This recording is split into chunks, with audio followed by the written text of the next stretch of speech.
Is it all genetics or is it all environment? And why are so many of us more prone to cancers and metabolic diseases?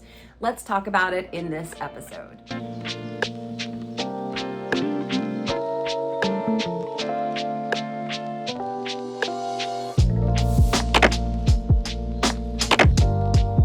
Welcome back, my friends. My name is Sarah. I am known as Carnivore Yogi. Thank you so much for being here and clicking on today's video.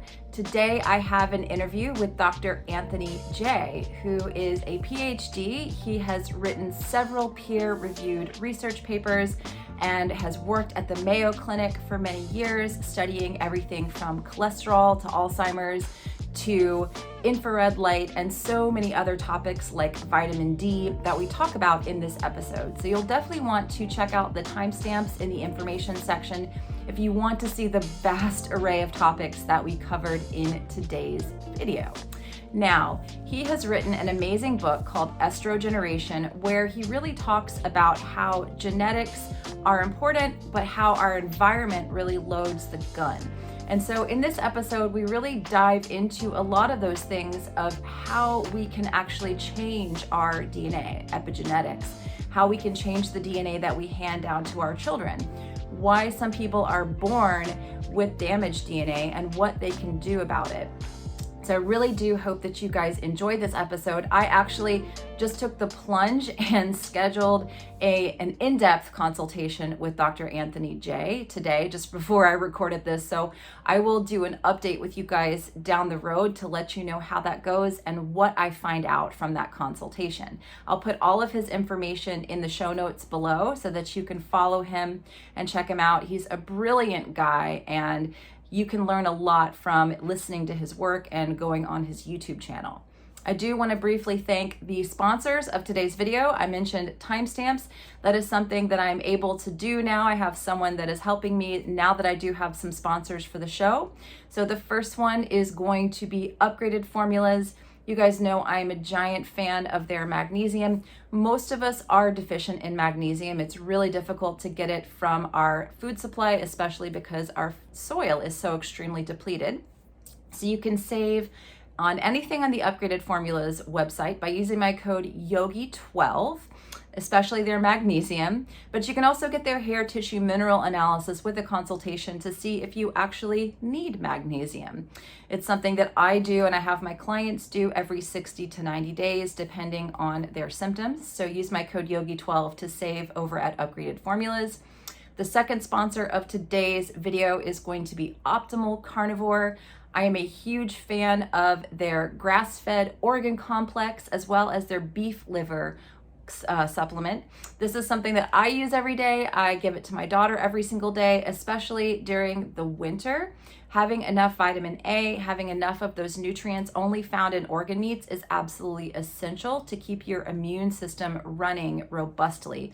So I definitely recommend the Optimal Carnivore organ meat supplements. You can use my code CarnivoreY. There will be a link in the show notes that you can follow. It's over on Amazon.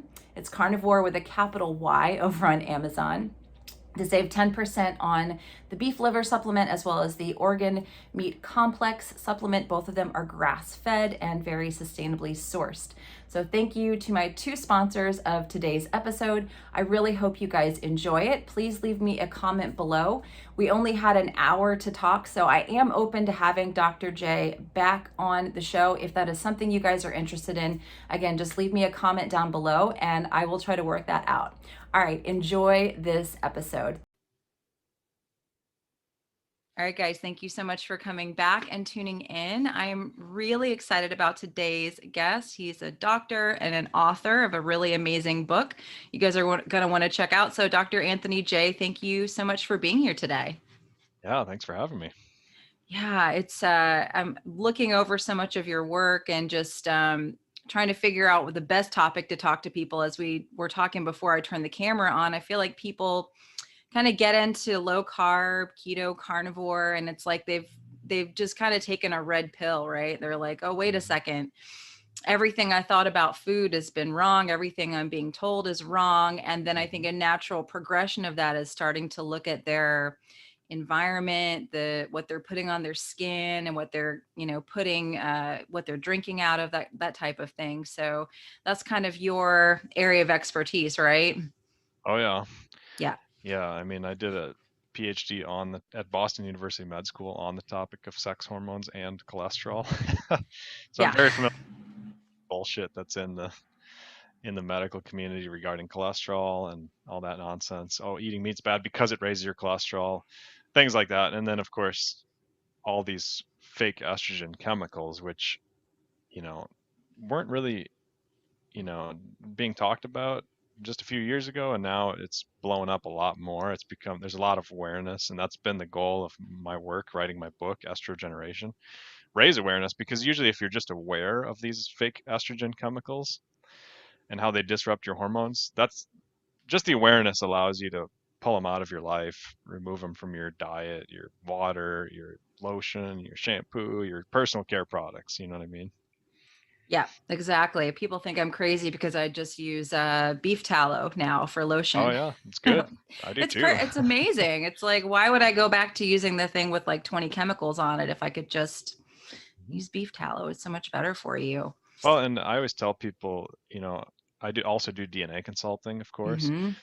and looking at 23andMe data. And a lot of people, in fact, I literally just got off the phone with somebody from the UK, or off Skype with somebody from the UK, and they had like 8 or 9 risk genes for gut Mm, sensitivities, food sensitivities, all sorts. And it's not specific. It's not like just gluten, or it's not just dairy or whatever. It's just so variable that it just indicates their gut is very sensitive. hmm. And the solution for that is meat, because your body's made of meat. My body's made of meat. When you eat meat, the assimilation is very smooth. The transition is very smooth. So it's not harsh on your gut lining whatsoever. And the exact same thing is true of your skin. It's like, we're not plants. All those Right. weird plant oils and stuff that were sold as really healthy, like polyunsaturated this and this many double bonds and that many double bonds. It's like your body mostly has saturated fats. Yeah. And beef tallow is mostly saturated fat. It's 16 to 18 carbons long. Your fats are 16 to 18 carbons long. Your skin cells have loads of fat that's 16 to 18 carbons long. When you put that on, it's very nutrition dense. It's very nutrient rich, and it's basically the way our body is designed. So of course, our body assimilates that a lot better than all these seed oils that we're told are supposedly great for us. Yeah, I just interviewed Dr. Kate Shanahan last week to Oh talk yeah. about, yeah, the seed oils, because that's, Mm-hmm. I think a lot of It's a us disaster. know it's a complete disaster. And I think a lot of us in this community know now, like, okay, we don't want to eat those things. But the amount of women that I'm still talking to and that are following me that are putting that stuff on their skin, thinking it's Mm. anti-aging and it's healthy, Mhm. is they haven't quite made that leap yet to Yeah, understand how our skin absorbs things as well, right? exactly. And there's a gene for that too. It's called peroxinase. Ah, Um, and PON1 is usually the abbreviation. And some people have a version where they can handle the seed oils pretty good, and other people, man, they just need to avoid seed oils like the plague. And sometimes they'll say, well, grapeseed oil I've heard is really good. It's like, no, no, is it a seed? Like, does it come from a seed? Is it an oil? No, it's not good. Like, olives don't come from seed. Olives are fruits, right? right. Coconuts are fruits. Olives or avocados are fruits. Obviously, beef tallow is neither a seed nor a plant and whatnot. And bison lard and duck fat and all those are even better, because, again, if you're very sensitive, if you're highly sensitive to things, you want something that is easily, your body easily assimilates. Yeah, I just did. I don't know if you know Dr. Courtney Hunt at all. I just I did don't think so. she does Nutrigenetics, and I worked with her earlier this year. And I guess I found out that I have like 5 different mutations that make my stomach just suit my gut really, really sensitive Hmm. and me prone to gaining weight. And I'm Hmm. like, oh, well, now it makes sense why when I went on the carnivore diet, Hmm. a bunch of crap just cleared up Works. for me. I was Hmm. like, oh, a lot of problems I had just magically kind of went away because I kept, I was just eating meat, Yeah. Oh yeah. Yeah. It's good for the brain. It's good for the joints. Yeah. It's Yeah, diet's wonderful. huge. It is. It is. Well, let's talk a little bit about the work that you're doing around or that you've done around estrogen and what are the biggest things people need to really like? I know a lot of people are going to get overwhelmed when we start talking about this topic, but if someone's like, all right, I'm interested in this topic, what are some of the big things I need to stop doing like immediately? Hmm. Uh, they need to stop drinking water out of plastic. It's amazing how many people still do that. Sure, if you're traveling at an airport or whatever, and there's no other choices, whatever. But even there, I bring a stainless steel bottle Yeah. and I just refill it. And that now most of the airports have those nice filters built right onto the refilling stations. It's amazing. Uh, you know, filter your drinking water. Don't drink it out of plastic. Don't store it in plastic. Even room temperature is not ideal. You're getting a lot of leaching. Uh, so drinking water, very simple, very easy. Hopefully people are doing that. Personal care products is the next big one. People Mm, have to overhaul their personal care product, cabinets. It's mandatory these days. Too many personal care products full of fake estrogen chemicals, estrogen disrupting, hormone disrupting, testosterone lowering chemicals. And it doesn't matter if you're a woman or a man, you want good levels of testosterone, you want good levels of hmm. progesterone, you want good levels of natural estrogen, not fake estrogen. Yeah. You want a good balance between all of those things. Um, they're protective for your heart, they're protective for your brain. There's so many benefits to having good levels, and there's so many side effects to having poor levels of sex hormones. And the personal care products are notorious. They're probably the biggest source, I think, day to Mm, day that people are getting exposed to, um, assuming they're filtering their drinking water. So those are yep. the two big hitters. It's like if you want to make it simple, it's that simple. Start there. And then you can get more nuance, like sunscreen, for example. You don't want to be putting Yes. on sunscreen that has oxybenzone and all these fake estrogen chemicals. So there's a lot of other things, but um, those are still kind of in the personal care product category, so it's still really easy. Yeah, they are. And, jumping back to the first thing you said with water, right? Fluoride in the water. Can we talk Mm. about that just a little Oh yeah. Oh, bit? for Like sure. why we would want to avoid that? Yeah, I did a video, a YouTube video on fluoride a while back, and it's like the most shadow banned video of all time because even for Mm, me personally, if I go to the YouTube search bar and search the exact title of that video, it doesn't can't. come up. So Yeah. it's like clearly being shadow banned because it's against fluoride because fluoride's not good for your brain. Mm-mm. And you don't need a ton of fluoride. People talk about it like it's some major vitamin or something. It's not at all. Um, you know, the bigger risk is having too much fluoride. A little bit of trace amounts. Yeah, sure, you can get that. You get that from healthy foods. You don't have to be supplementing it. You certainly don't have to be drinking it. No. And you don't even need it in your toothpaste. I've gone for years without it in my Yeah, toothpaste. I have zero mhm. cavities, had zero cavities my whole life. Um, I actually started the whole fluoride journey. I was talking to a researcher at Harvard, Mm. a PhD scientist at Harvard, friend of mine, and he told me that he knows somebody who actively researches fluoride and they won't use it in their toothpaste. They won't use it in their drinking water. And that was super interesting to me at the time Wow. because I had never heard any of this. And this friend of mine, he said, yeah, he's not been using it for 20 years and he has zero cavities. All he Wow. does is brush his teeth with water. And he uses an electric toothbrush. He sees the research that's beneficial for that, but definitely not for fluoride. And he doesn't even use toothpaste. And of course, I still use toothpaste, but I just get fluoride free, and I'm particular about the brand. But because I don't want a bunch of other Yeah, I estrogen. use the doTERRA toothpaste. That's the only one that I'll touch, is their It's natural interesting. one. I actually have sensitivity to carrageenan also, Ah, but I think that's very unusual. That's very rare. It's a seafood or a seaweed extract. okay. But even if it's in ice cream and things, I get a stomach ache. Like if they sneak it into stuff and it's on, and I realize it's in there, I think back and say, oh yeah, that was a problem because I used to have inflamed gums even after I removed fluoride, and then I finally got rid of Ah, carrageenan, and interesting. yeah, that was a surprise to me because some people it's SLS or some of these harsh detergents, but for me it was that unusual thing. So there's always some nuance here, but the fluoride is the big one, right? Because especially for kids, Yeah. it increases Alzheimer's. There's no question in the research. Uh, Brain fog, fatigue. Obviously, it messes up your thyroid because a lot of people are fairly iodine deficient, and Yes. iodine and fluoride are very similar molecules. Yeah, I heard you So, and Dr. Barry talking about mm, iodine on a video not so long oh ago. yeah, Yeah, yeah, yeah. yeah. Probably at his house. Yep, that's the one I was watching. Yep. exactly. So a lot of Americans, a lot of people have low energy just purely from thyroid issues, and Mm-hmm. their thyroid is very confused because they don't have iodine, but they've got all this fluoride flooding in, and you Ah, need iodine. Iodine is a building block for thyroid hormones.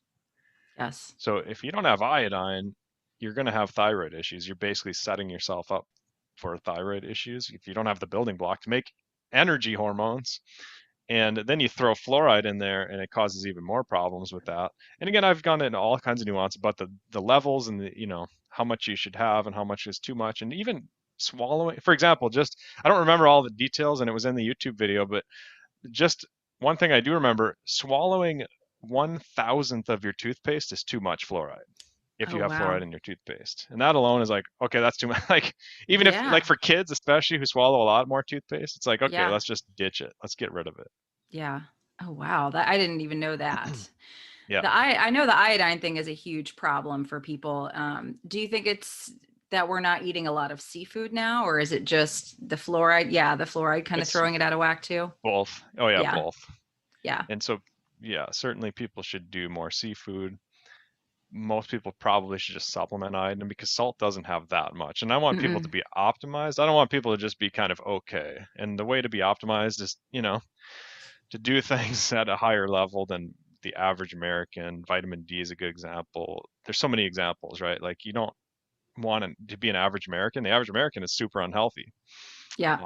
And you can't trust your conventional doctor to like optimize your health because all they want to do is make sure you're not dying, make sure you're an average American, and they're okay with that.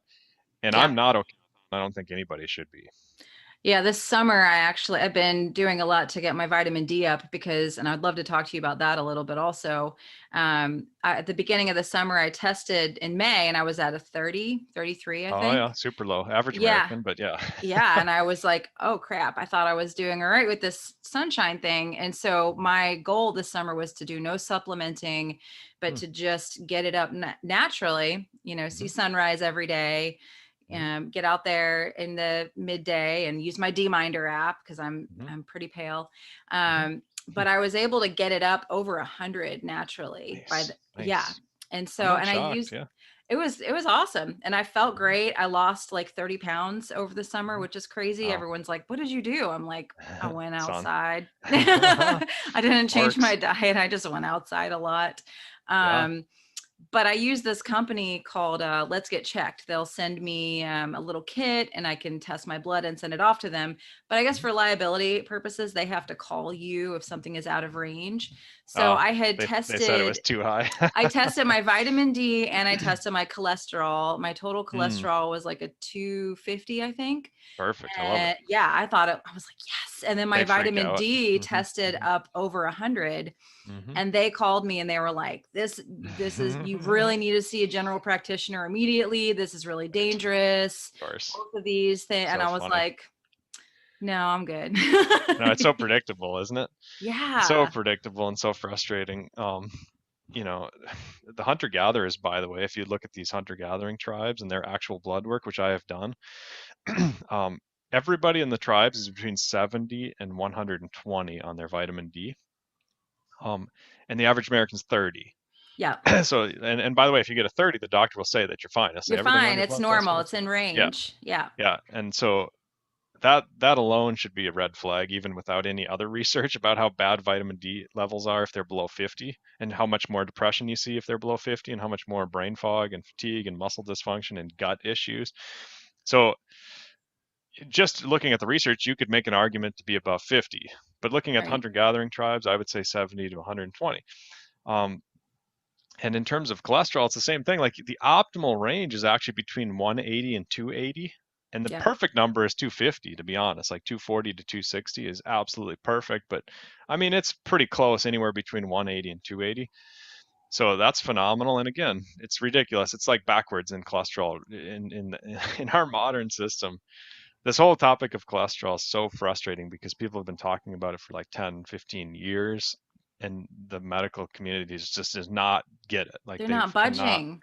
yeah, they just cannot figure out how ridiculous it is to say cholesterol is bad and lower is better and all this. It's terrible for you to be lower, like 110, 120, the numbers Yeah. these vegans come in at is horrible for your overall health and your mortality. Yeah, I was vegan for a couple of years and couldn't, I mean, everyone who listens to my show knows this already. Like, I would constantly have issues with my shoulders being injured. I teach yoga, very physical. So I Mm, was always injured, had cavities for the first time in my life. mm, Like, it was awful. And I was right. eating, low fat. My cholesterol was Mhm, super low. And right. by the end of it, I was on SSRI and Hmm. I was on a bunch of medications to just handle my mental health because I Yeah. was just such a disaster by the end of it. Wow.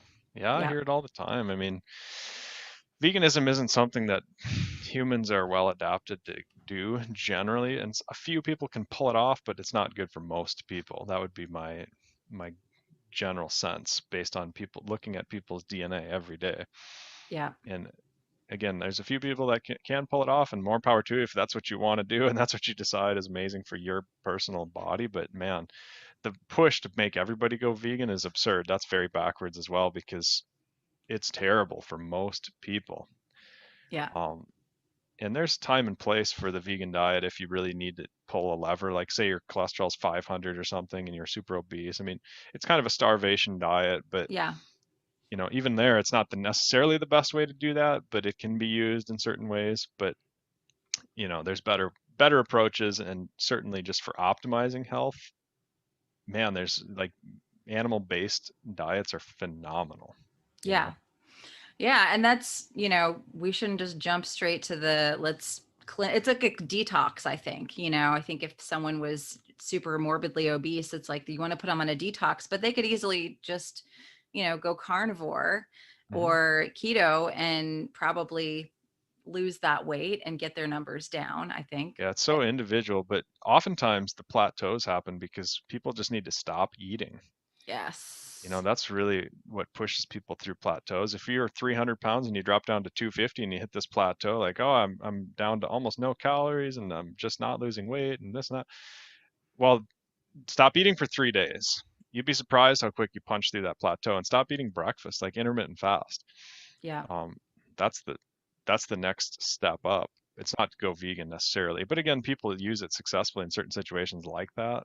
Yeah. But it's not necessarily the best solution, but people can use it in those cases, and I'm okay with that. Again, I don't want to be too like dogmatic and restrictive when something is working for somebody, but for overall recommendations, that's the craziest thing is right now we're getting it from the top down in our government that vegan is good. It's pervasive and it's all money driven. It's like the Oh, soy, yeah. right? Like I wrote about soy in my book quite a bit. Yes. And the whole reason there's so much confusion on that topic is financial motivation. Um, so it's planned, right? Like they want you Yeah. to think soy is good. It's the confusion in the scientific research is very intentional, Yeah. you know. Yeah. We're watching, I don't know if you've watched it or not on Hulu, Dope Sick. Have you seen that?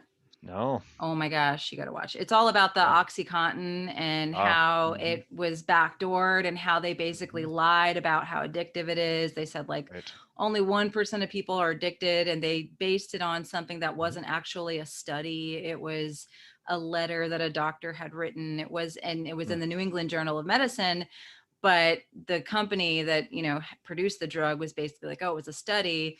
And so like Mm-hmm. they perpetuated this huge lie. And yeah, I mean, Yeah. that's interesting. My husband and I keep saying it's very interesting that this movie or is a series. It's out now. It has one more episode left. It's going to drop this week. Interesting. What's it called And again? Dope Dope sick? Sick. Yeah, Like Dope Sick. Hmm. DOPESICK? Yeah. Yeah, and Michael Keaton is the star, and he's Oh yeah. just excellent. He's Mm-hmm. excellent. It's like, how do you go from? He's just such a versatile actor. But Hmm. Yeah. yeah, Heard of it. we just find it. My husband and I like that it's coming out now in the midst of all this insanity, right? Mm-hmm. It's good timing. Yeah, because it's basically like slamming the FDA Mm-hmm. for pushing this drug through and allowing it, and then it's showing all the different ways that they tried to keep it on the market, and that Mm-hmm. people in the FDA were having their pockets lined, and it was just Mm-hmm. Right. you Which know happens now happens for every all the drug. Yeah. time. Even Yeah. if the drug is excellent and amazing, all that shenanigans, it's still going on. And all the marketing stuff. Most countries, it's illegal to market drugs. In America and New Zealand, I believe, are the only two, and certainly America. I mean, every other commercial is drug Yeah. company. And people can Google this, like look up the lobbying spending. It's Yes. gigantic in the It's insane. pharmaceuticals compared to everything else. It's way more pharmaceutical than everything else. And same with advertising. Like look Hmm. up the actual numbers.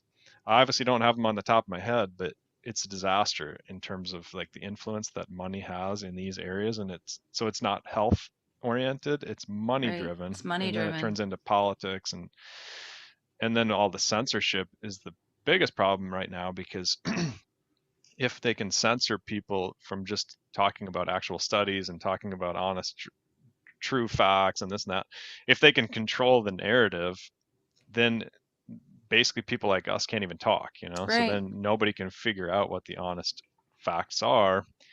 And it's a difficult thing to figure those out anyways, because science is complex, and it's like, well, I did this study and found this thing, but then there's this study that found this opposite thing. And you have to like figure out, well, what's wrong with this study, or what's right with that study, or what's wrong with Yeah. both of the studies, and Right. why does it not seem to jive? So you have a lot of nuance that people have to work through, and if you don't let them work through that, then it's a disaster. It's just propaganda at that point. Yeah, the studies thing is ridiculous because you can post something and, if I post something about vitamin D or sunshine, people lose their minds and they're like, where's the peer-reviewed study for this? And I'm like, why do you guys need a study for everything? Because I've seen people go out there and talk about this study and that, and they cherry pick stuff, Hmm. and you don't understand the study was done over like 2 days with, Hmm. you know, people in their 70s or on children, or like you don't understand the population size, you don't know how long it was done, and they're just like living and dying on like the studies, and it's Yeah. like, Well, yeah. it gets worse too, because when you publish peer-reviewed papers, like I've published many of them, and you select your own peer reviewers. Most people don't realize, like when you submit those publications to even a prestigious journal, like I'm the one, like if I submit a research study, which of course I've done many times, they make you can't fill out the application without suggesting like five, at least three, sometimes five peer reviewers. And Wow. the only basically the only thing you have to consider when you make those selections is, do they have a PhD? So they can be like your buddies as long as they're PhD. They can be your best buds, and you can basically use politics to push through all kinds of shenanigans in the actual research studies, in the peer reviewed papers, because you just have three of your best buds look at your paper, and of course they're going to look at it with rose colored glasses, and maybe they have a bias that in favor of X, Y, and Z that lines up with your bias in favor of X, Y, and Z, generally like a vegan diet, or soy is great for Mm-hmm. you, or whatever the shenanigans. And um, and that's a huge problem. And same with grant funding, where your name is actually on the scientific grant. So when you write a grant for a research study, it's not anonymous at all. So the politics leaches into that industry also, and it basically weeds out a lot of honest science, because people that are not trying to play politics, they can't uphold a career and get enough grant funding to have a lab and to have good studies and all this. So they just kind of end up working for a pharmaceutical company, unfortunately, or whatever, other aspect in the scientific research world, because they're not willing to play the politics, and they're not willing to bow down to the pharma and all this other stuff. It's a Yeah. mess. Yeah, and the thing on the docu series we're watching, it's not docu series, it's a series that we're watching. It's based on events, but is that they have people that were at the FDA that had helped them get things pushed through, Oh but yeah. then they leave the FDA and now they're working Hmm. for the drug company. And you're Oh like, yeah, wait, happens all huh? the time. Yeah. Yeah. And it's like, why are people just so quick to kind of just trust that what's out there is truth, and what's on the news is the truth, and what the FDA approves is like obviously going to be good for you. Hmm. It's just terrifying. We should trust our food supply. You should just go to the convenience store. Don't worry, just drink whatever out of a plastic bottle from the cooler Right. in there, and Right. you're fine. And yeah. Well, that's been the issue with estrogen, is like these fake estrogens that are not very toxic. Mm, So historically, everybody said, well, look, they're not toxic. They're okay for you. Like if you put BPA from plastic on a bunch of cells growing in a dish, you put it in the liquid the cells grow in, it doesn't really kill the cells because the cells are perceiving it as estrogen. Mm, So the cells are fine with it. It's not toxic. It screws them up, like it screws up your hormones, which is, I mean, it's not toxic, but again, it causes depression, causes weight gain, causes infertility. Those aren't necessarily toxins in this classical sense because they're not killing your cells, but they're certainly causing health damage. So the problem with almost all the peer-reviewed research with these fake estrogen chemicals is they're thinking about toxicity. And they're saying, look, mm, I can have kilograms of this stuff and I'm okay. It's kind of like the glyphosate issue. It's like, oh, look, I can drink a glyphosate and it's okay. Well, when you actually give people that say that a glass of glyphosate to drink, they won't touch it, obviously, number one. But no. it's not like super toxic. But in 20 years from now, you probably get some type of cancer from it, like especially lymphomas. But also, it incorporates into your body instead of glycine. Now you've got glyphosate in your joint tissues. Now you got softer joints, or you got glyphosate in your brain. And you can prove this with lab research, with just tissue studies and looking at it. It's like, well, the fact that we have glyphosate building up in our joints instead of glycine, which is an amino acid, Right. even if we don't know what's going to happen with that, even if nobody's ever studied that, it can't be good. Like it doesn't sound like a good idea.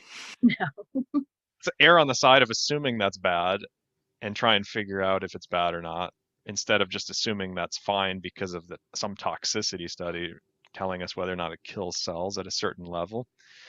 And that's true of all these estrogen chemicals. Like, of course, if they're acting like estrogen in your body and it's some fake petroleum derived chemical, let's assume that it's bad and then like do a lot of extensive testing on hormones and how it affects the hormones instead of just assuming it's good because it doesn't kill cells and going from there. And that's the opposite. I mean, our country has definitely done it that way where we just assume it's good.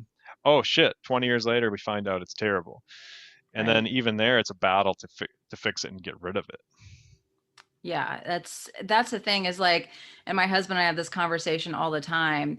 It's like just because it doesn't do something on the first pass, it Mhm. doesn't mean it's not you're getting away with it. Like it's just this Yeah. I feel like what's going on with a lot of us is this chronic low lying um exposure that just happens day after day after day, and then boom, one day you wake up and you have cancer, or some other horrible people have autoimmune issues and they just all of a sudden explode. But there was a low lying thing happening the whole time, and it has to do with our food, it has to do with your environment, low vitamin D levels, low, all that stuff. I feel like it just kind of compounds and causes a big problem later. Oh yeah, for sure. That's especially when you have different types of estrogen chemicals like BPA, and then you also add phthalates, and you also add parabens, and you also add oxybenzone from the sunscreen, and then you throw soy in there, Yeah. which maybe by itself the soy wasn't enough estrogen to push you over a cliff, but now it is. And then you also throw in some like mold estrogen. Mold Mm, creates estrogen chemicals. So if you got a moldy basement, or if you're eating grains that were moldy or whatever, and so you add all of those, and suddenly you're accelerating that process of chronic health problems that maybe wouldn't have it might have taken 20 years with to build up long enough and have enough problems, but now that you added 10 of these chemicals together, you took a zero off that and it's 2 years down the road or something, yeah.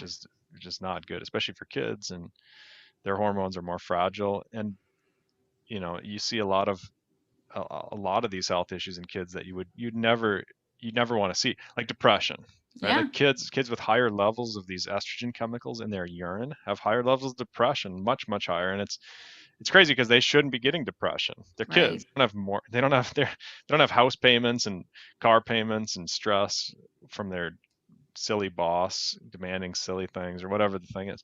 So it's a really huge problem in our country, but it's obviously overlooked.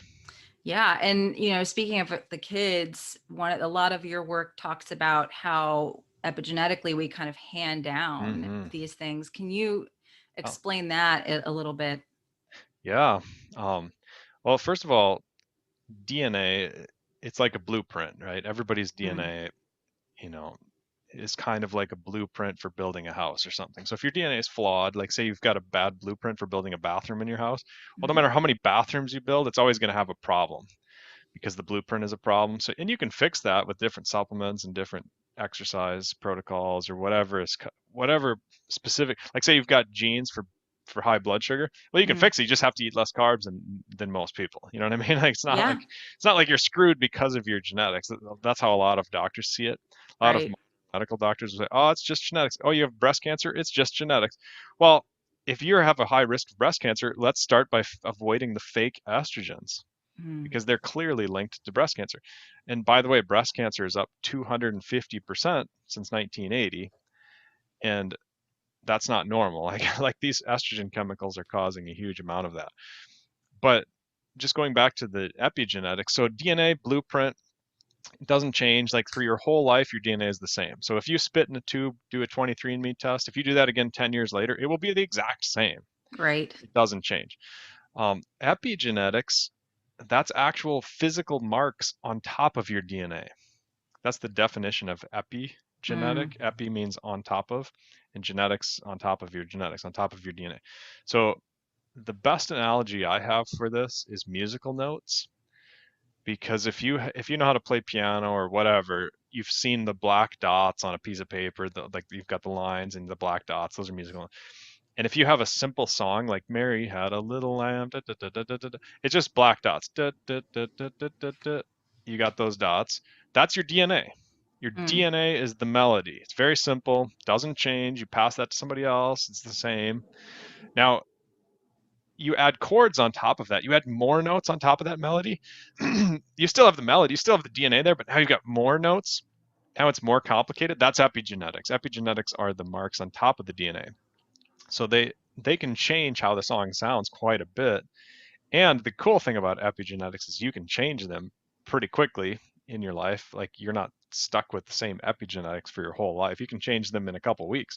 Mm. Um, and and we do. We're changing our epigenetics all the time. We're changing the chords on top of on top of our DNA, that song. And as you mentioned, the problem with these fake estrogens, they disrupt our epigenetics. They change those marks on top of the DNA, and that causes disruptions in future generations because we pass on epigenetics. It doesn't change our DNA, but it changes the marks on the DNA that we do pass on. Ah, okay. So it sets up the children for health problems in future generations in a really bad way. So makes it harder and harder and harder for future generations to get healthy because the epigenetics just keep eroding and keep getting worse. So like a lot of times people struggle to get their parents off gluten. Like they'll realize like, oh, I've got this extreme gluten sensitivity and it's amazing if I get off gluten. I feel so much better. And they'll tell their parents like, oh my gosh, you guys got to try this. And their parents they'll be like, ah, it doesn't bother me much. Well, it's because their parents have eaten gluten their whole life and it kind of like it screwed with them a little bit, but it was only like say a 10% problem or whatever, and then they passed on their kid and amplified in the next generation to like a 50% problem. And if their kid keeps going that direction, now they amplify it to a 90% problem in that generation or whatever. It can amplify.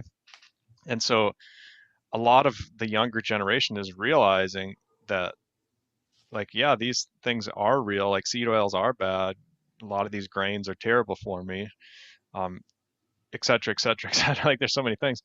And they feel it a lot more, thank goodness, but it's because their parents have basically made some poor decisions and you can go the other direction. You can actually fix your epigenetics and heal it and Mm. pass on amazing Good epigenetics. genes. hmm So then you have like a really robust future generation, future offsprings. And um, obviously that's the goal, right? Yeah. How long would it take someone, say they're like, I want to have kids, I know that I have, like my instance, my mom had non-Hodgkin's lymphoma when she was my age. She was 42 when she hmm got it. And she's in her 60s now and has never recovered. She's in a mm wheelchair, just, hmm horrible. hmm I have a daughter with autism, and it's like I see this, health in our family.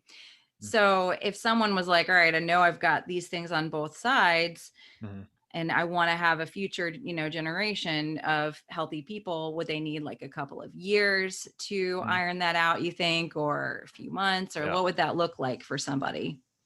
It usually is reflected by your hormone levels. Hormones are the Mm, biggest regulator of your epigenetics, especially sex hormones, because okay. a lot of hormones, they just so say you've got a cell, like think of a basketball or something, like a round thing. Most hormones just they stick on the outside of that basketball. They just stick to the outside, like Velcro or something.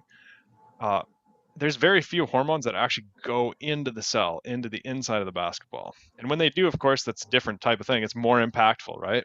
Mm-hmm. Um, Sex hormones like estrogen, progesterone, testosterone, they go into the cell. Like they don't just stick to the outside of cells; they actually go right in. Um, and not only that, they do something even more unusual. Inside your cell, obviously you have DNA, but most people don't realize there's like another cell inside your cell. Like the DNA is covered with a pillowcase. It has its own cell wall. Oh. So your cell has a pillowcase, it has a cell wall, but then inside the cell there's another cell wall. It's another pillowcase where the DNA is kept, and not a lot of stuff is going in there because you don't want stuff coming into your DNA and messing with it. You don't want heavy metals going in there. You don't want all kinds of Mm. hormones and all kinds of stuff going on. You want your DNA to be protected, so you have a cell wall around this. And this is just how it's come through in nature. And what's really interesting about sex hormones, not only do they go into the cell, they go into the DNA, they go into the nucleus, they go through that DNA membrane, which is very hard to do. And they interact directly on your DNA, which of course changes the epigenetics very quickly. Mm. And so usually epigenetics is most quickly changed by your sex hormone level. So if your testosterone, so you're a woman, let's say your testosterone's 5, which is horrible. And by the way, Yeah. most doctors will say, "Oh, that's fine, whatever." But I mean, you want to be like 100. You want to be at least 50. Okay. Um, you're like, so you're tenfold low. You're 5, and let's say you make some health changes, and now you're 10. Well, that's gonna that's gonna be a very slow epigenetic shift. Yeah. It'll start changing your epigenetics, but it's a scale, right? It's like, but if Mm. you bump your testosterone up to 50, maybe even if you need some cream or something, I'm not opposed to that. Bioavailable testosterone cream, you start rubbing that on, you shoot it up to 100. That's amazing. Now you're really changing your epigenetics rapidly. Okay. Um, so those sex hormones do it the quickest, and those are measurable. So that's a beautiful thing. We can actually sort of measure, and just based on that, and we know that's changing epigenetics. So that's a good way to think about it. And that usually takes about 6 weeks to kind of flip your Oh. hormones, depending on what you're doing and how bad they are, and what levers need to be pulled. But I would say 6 weeks is kind of a minimum, and for some people it's years, right? It depends how Yeah. badly you them up too. It's like scratching CDs and stuff. If you're screwing them up really bad, it's hard to unscratch them. You can do it though, Yeah. so it depends. Okay. Cool. And what do you think of like detoxes, people doing maybe even just like sauna or things like Oh yeah. that? Do those things help? Oh yeah, for sure. Like a sauna, for example, the scientists used to laugh at you if you told them that you sweat out toxins and you detox. And Yeah. now it's so well established in peer-reviewed studies that you can't even deny it. Like there's literally like compilations of studies. There's reviews of all the studies because there's so many of them. Mm. There's like meta-analyses and all these of of so, because there's so many studies, people are like combining them all together and trying to distill the main points of how much toxins you sweat out and all the benefits from that. There's so many good benefits there. That's actually my favorite Yeah. because they've done so much research on it, and it's so beneficial, and you feel better, and you sweat out these fake estrogens. You actually sweat out more than you pee out. Ah, Um, okay. yeah, like BPA and phthalates, you sweat out more than you urinate. So it's faster to use a sauna. It's better. And just don't keep shoving them in your body, right? Like you want to sweat Right. out the toxins, but you also don't want to be continuing to put them in there. that's Yeah, that's the most important thing. I agree. What about like, I mean, because I'm huge on sauna. That's my main thing I do. Mhm, I love. What do you think about people doing these like potions and taking mhm. things to detox? Yeah, it depends what the things are and what the Yeah. situation is. I'm not as big of a fan, but it depends, right? Like I had a woman who I was just talking to who's doing the apple cider vinegar thing, and it was Mm. causing her to like a lot of phlegm and stuff. And usually that's good, but obviously she had some kind of weird sensitivity to it, and she didn't need to be doing it. And her actual issue, oh, it was heavy metals. She had like 7 genes variants that caused higher heavy metals. She Ah. was super high risk for like heavy metal sensitivities, and I'm like, look, you got to focus on that. Like they were mostly glutathione genes. And Ah, so the focus would be on increasing glutathione yeah, and not putting more heavy metals in and flushing them out. And how do you flush them out? Well, the gene is related to glutathione. Let's just take glutathione, take liposomal glutathione, go and get an IV infusion of glutathione. It should be just focused on that. So it can be more precise than just guessing and just taking lemon juice drinks or yeah, whatever. And so I'm a bigger fan. Like sauna is phenomenal because it works for everybody in different ways. There's health benefits for literally everybody in different ways, unless you have some weird health condition or something. But you know, the potion stuff, it's a lot more dicey and a lot more custom, and it can work, it might not. It depends on the person, depends on the situation. yeah. And I see people trying to do detox and they try to do it too fast and they're not really taking a binder or anything with it. And they're just like throwing everything at the wall to see what sticks. And then they end Mm-hmm. up just having more oxidative stress from that. So it's, Sure. yeah, Yeah. Yeah. it's one of those It's scary things. nuanced. Mm-hmm. Yeah. Yeah. Cool. I'm trying to think if I mean, there's so much that we could go into, but we're getting closer to that hour time, about 10 minutes left or so here. Mm-hmm. Um, I guess when you do the epigenetics and DNA consulting, you're looking for things like this, like the heavy metal genes. Like, what kind of problems do you work with when people are coming to you to look at their epigenetics? I'm real curious about Yeah. that. I literally look at anything, right? Because Yeah. most most of these things are in the genetic code, and so you know, and nobody's using that. They're just guessing, right? Like doctors are just guessing. Like somebody has high blood pressure, they're just trying different blood pressure meds and just seeing what sticks. And usually it's something totally different. It's not a drug deficiency, that's for sure. Like you don't Right. have blood pressure because you're deficient on an angiotensin drug, and you don't have, you know, like you don't have a prescription drug deficiency for anything for any reason. Right. And so I look at brain genes. I look at optimizing the brain. Um, that could be Alzheimer's, it could be brain fog, it could be Mm. stress, it could be anxiety, uh, lots of things like that. I look at diet, genes across the board. So dairy, gluten, all that stuff. I talked about heart disease is in that category. So like maybe you do have a high risk for high cholesterol. Mm. Most people don't, but maybe you do. But a lot of people, it's heavy metal. Some people, it's carbs. Like just sugar is more damaging to their arteries. Some people, it's hyaluronic acid. Like there's some weird ones that you would never think of. Some people, it's Mm. LPA, and so we're looking at that in the diet section. And then, of course, I also do vitamins and hormones and detox, which I kind of lump together as a third category, vitamin hormone detox. And that's where you get into the vitamin D, but also all the other vitamins like retinol and carotene, and how does your body process vitamin E and all this kind of thing. And detoxing also, and fake estrogens. How does your body process fake estrogen? Some people it's great, right? Some people get rid of that They're stuff super fine. smooth. Yeah. Yeah. So everybody's different. Sleep I look at as well, sleep genes, blue light sensitivity, all that stuff. And then of You can tell course, that from the genes as well, the blue light oh sense. yeah, Can you oh tell sure. EMF sensitivity as well? There's some genes, yeah. Oh yeah. Oh, okay. So I like in the might have people to, that are like I might be calling super, you soon. yeah, right. I'm curious about all this Oh for yeah. me. Yeah. Well, some people, and it's very rare, but some people are extremely EMF sensitive. My And again, daughter is, she's mm, autistic, but she's, when yep. we have the Wi-Fi on, she says the walls are screaming. And so, Wow. Yeah. yeah, we're getting the house hardwired just for her because Good. Good for you. yeah. And I have a kill switch now at night. That's what I was gonna suggest. Yeah, I do. Yeah. I even do that. Um, I have like a timer just Yep. set on it, so it just automatically goes off at midnight. Yeah. I drive Or my whatever. husband crazy because I have like timers on like a bunch of shit Oh around the yeah. Oh house. good. Good. That's I'm what you one got of to do. those wives. I have weird light bulbs and timers on everything. And he's like, I can't deal with this. Like, Well, if the walls are screaming, I mean, shoot, you might even get some of that Faraday paint, yeah, that Jack Cruz always talks about it. But yeah, I know exactly Yeah. what you're talking about. I'm doing a circadian biology certification right now, and we just did a whole thing with a building scientist, and she just explained all. I'm like, oh God, more Yeah. things for Yeah. me to freak out about. But yeah, I mean, Right. just to Right. know if there's like some sort of a genetic thing where people could be more sensitive to these things is very fascinating to me as well. Oh yeah. I mean, for sure, right? Whether or not anybody studied it can be a question mark sometimes on things like this because of course most scientists are still in the laughing at it stage. Just like saunas, like they Yeah. used to laugh and say, "Oh, you don't really detox." And now it's so well established. Hopefully they do more and more research and clarify exactly which genes are doing exactly what and how many, like who's more susceptible.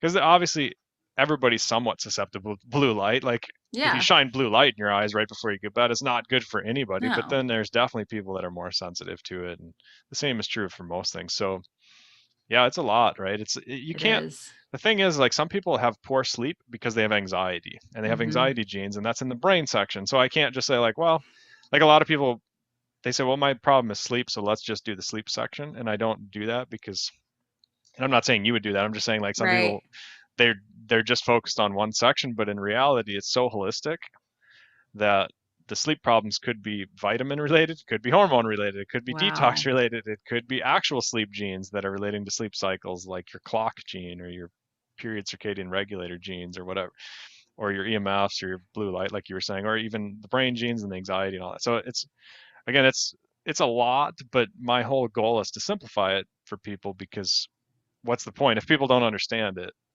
What's the point? How can you take that knowledge and put it into action? So that's always my goal. Wow, that's fascinating. And Mhm. I guess one more little thing I wanted to ask you about was because you've done extensive work on cholesterol. I know this, Mhm. right? Oh Yeah, yeah. Yep. yeah. Um, what do you do with the people? Because I know you probably work with a lot of animal-based people that's how they're already eating. How do you manage when someone does have like, cholesterol over like 500. 500? Yeah. What are your thoughts on that? Yeah. I mean, in my opinion, you want to bring it down, but I think if it's above 300, you do want to bring it down, and it's pretty Mm, easy to bring down generally. But it depends on the people. It's variable, but um, that's when you start looking at particle size and LPA and big particle versus small particle and all that nuance, and LDL versus HDL ratios. mm, Be, if you're below 300, I couldn't care less about any of that. Like, I don't right. think it matters. Some people do, sure, and you can try and make arguments based on studies that are confusing and messy, but I honestly don't think it matters if you're below 300. Now, when you get above 300, that's when you start paying attention to that. And so, but if you have like terrible particle size and terrible this and terrible that, and you're like 400, I do think that's a serious risk and it should be taken seriously. And, you know, but it's variable. And usually it's just like less saturated fat, right? Your body converts fat to cholesterol. If you do have outrageously high cholesterol, the particles are bad. Number one, it's pretty rare because you're probably not exercising. Exercise helps to move cholesterol through your liver, it clears it out. So there's always nuance and you have to kind of look at the situation, but I do take it serious. Okay. Yeah, and I get, I know I have the Alzheimer's gene because I did my genetics ApoE. earlier this. Yep.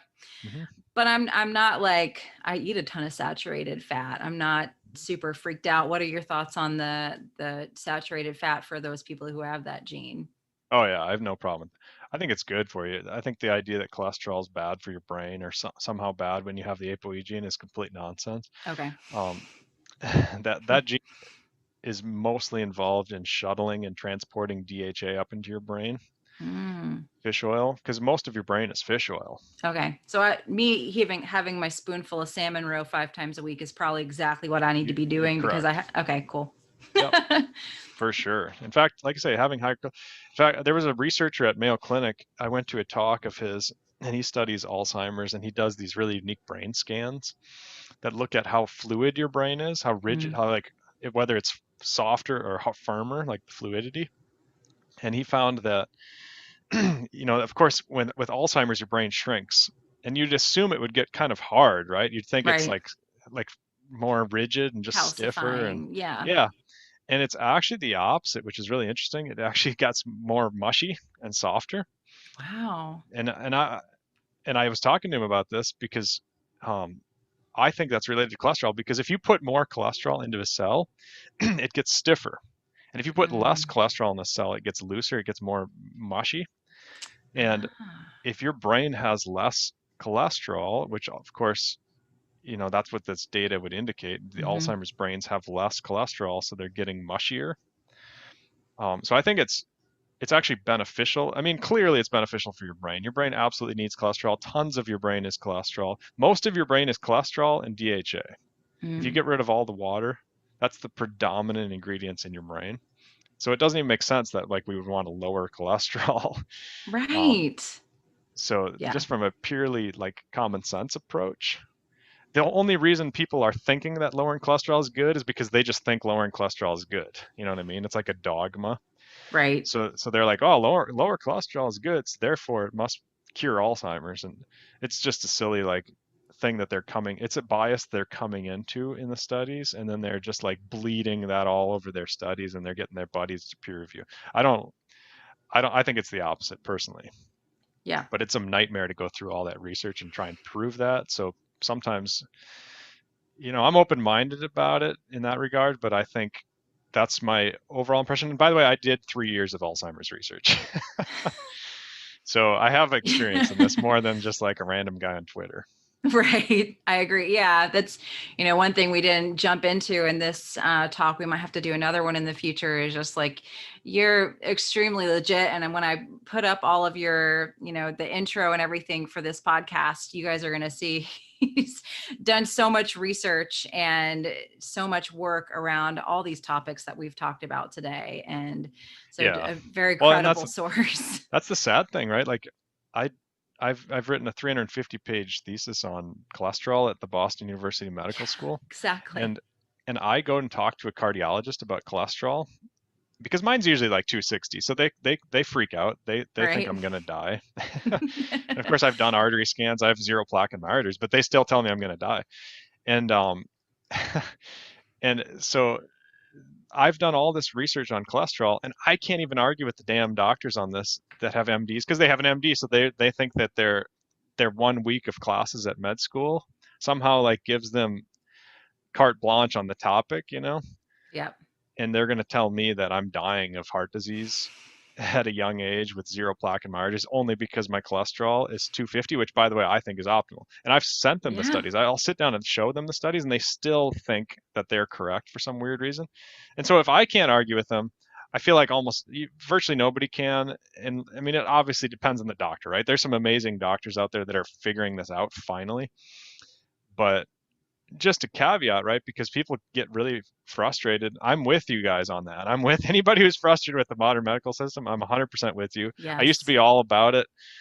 In the past 10 years, I've totally changed, right? And just realized how frustrating the system is and how Yeah. flawed it is. So I'm with you. Think for yourself. That's a big take home message. You have to these Yeah, days. you do. I mean, that's for me, it was having a kid with autism. And it was like Hmm. that, 13, almost 14 years ago changed the way that I look at everything and Yeah. who I am fundamentally. And that was my red pill moment. And Hmm. yeah, kind of once you see, you just can't unsee, Hmm. it's, Yeah. yeah. Yeah. Well, I know you got to run to another call, but what's Mhm. the best way people can find you if they want to study some of your work or look at what you've been doing? Sure. Yeah. Well, ajconsultingcompany.com is my Okay. website. It's a terrible website in terms of how memorable it is. I came up with it 10 years ago. I haven't been able to change, but that's what it is. ajconsultingcompany.com. Okay. Everything's on there. Awesome. Well, I'll be sure I link that and I'm going to go ahead and wrap the recording. Thanks for being Mm. here. Thanks, Sarah. Have a good day.